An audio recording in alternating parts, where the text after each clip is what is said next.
madaxweynaha dowlad goboleedka Hirshabelle Maxamed Cabdi Waare ayaa markii lagu dhawaaqay guud ahaan magaalada Jowhar ee caasimadda dowlad goboleedka Hirshabelle waxa isla kacay sawaxan iyadoo la sheegay in loogu dabaaldegayo madaxweynaha dowlad goboleedka Hirshabelle Maxamed Cabdi Waare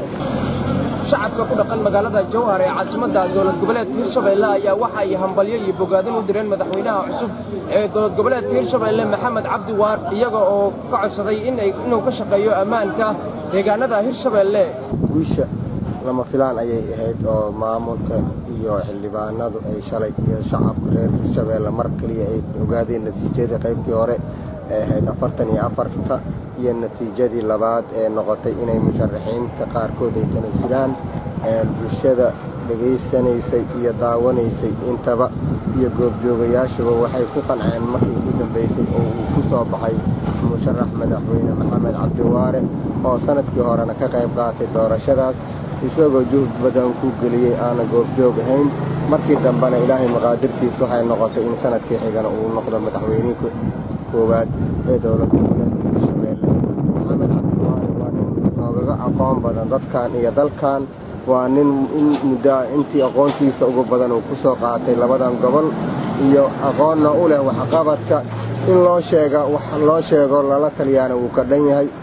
أولاً هرتا وحنوهم بليين يا ملحوينا وسمعي للدورتي Hirshabelle وحن لا يحي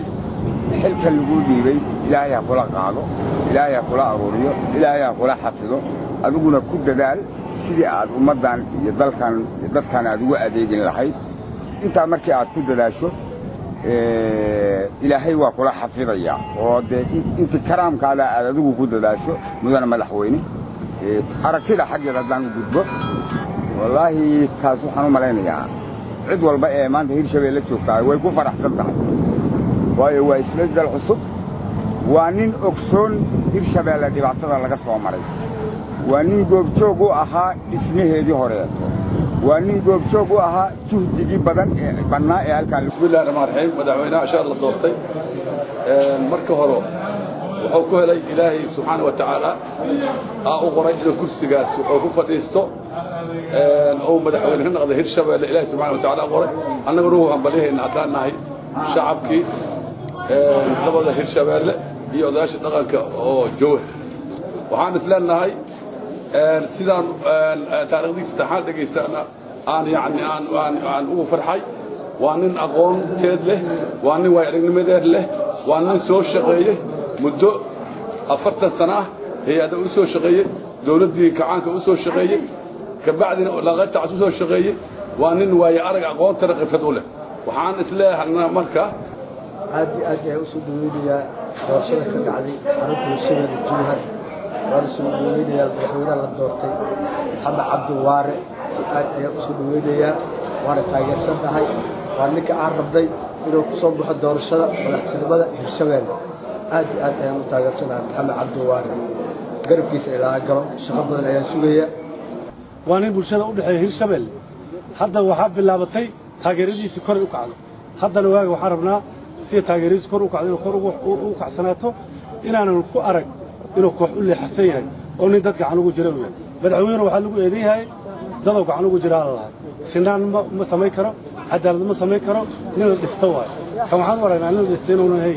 oo iska baxay Maxamed Mukhtaar Umar kamida dhalinyarada ku nool magaalada Jowhar gobolka Shabeelle Dhexe waxaan aad u soo dhaweynaa hadaan ahay dhalinyarada ku nool magaalada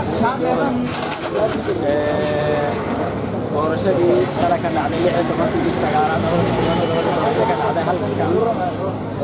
caasimadda Hirshabelle madaxweynaha shalay la doortay aad iyo aad u soo dhaweynaa cod dheer ku soo dhaweynaa